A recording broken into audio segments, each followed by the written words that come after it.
Welcome back to Squawk Box this morning. We're now camping out on 6th Avenue today, or should we say glamping. Robert Frank joins us now. He's got a very special guest with us. This is so much better than glamping, Andrew. He is a legend of luxury travel. Geoffrey Kent created the first luxury safari in Africa in 1962. Since then, his company, Abercrombie & Kent, has grown to more than 3,000 employees, serves over 250,000 travelers a year. They call him part Indiana Jones, part Richard Branson. Geoffrey Kent out with a new book today. Congratulations on the book. By the way, it's called Safari. Tell us about the first luxury safari, 1962. Well, I worked out that you either went hunting in those days, which I didn't approve of, and I wanted to do photographic, have an experience. But therefore, I had to build a camp because otherwise there's no place to stay, right? Africa's wilderness. And so then I had the idea that we build this beautiful camp, but then I'd want showers, I'd want flush toilets, I'd want ice, caviar. You need ice, refrigeration. That allowed me to have champagne, caviar, butter, and of course you'd be watched by hippos the whole time. Did people think you were crazy? Because now this has become a huge industry, luxury safaris, luxury travel. But when you did this, what was it like? We were the very first to build a luxury camp ever. And my father, downwards, or sideways, they all thought I was crazy, especially my father. Now, your trips, they start at $8,000.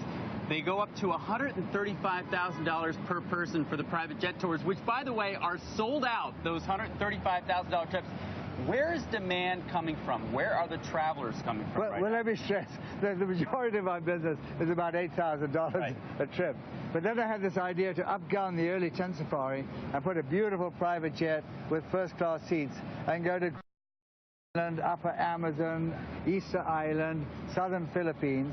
And the customers come, they're all international, mainly Americans. Mainly American. Mainly American, but they're international in scope.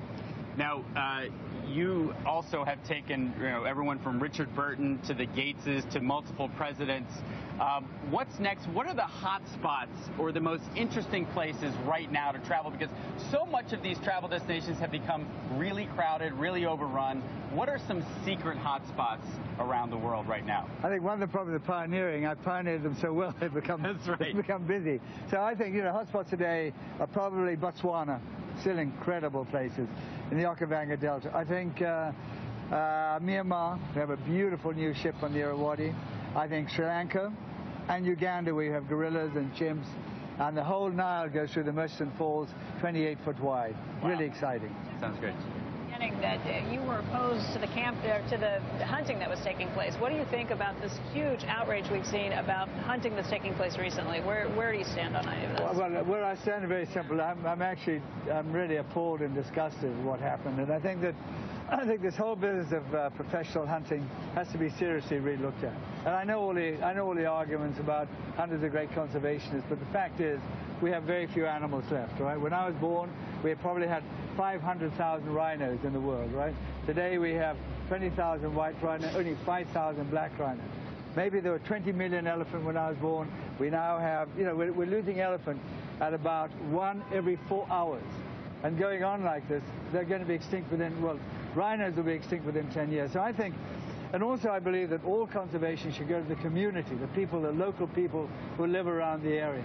How much better for them to have an animal like our gorillas in Uganda, whereby every person sees a gorilla, they make well over $1 million a year just to the community.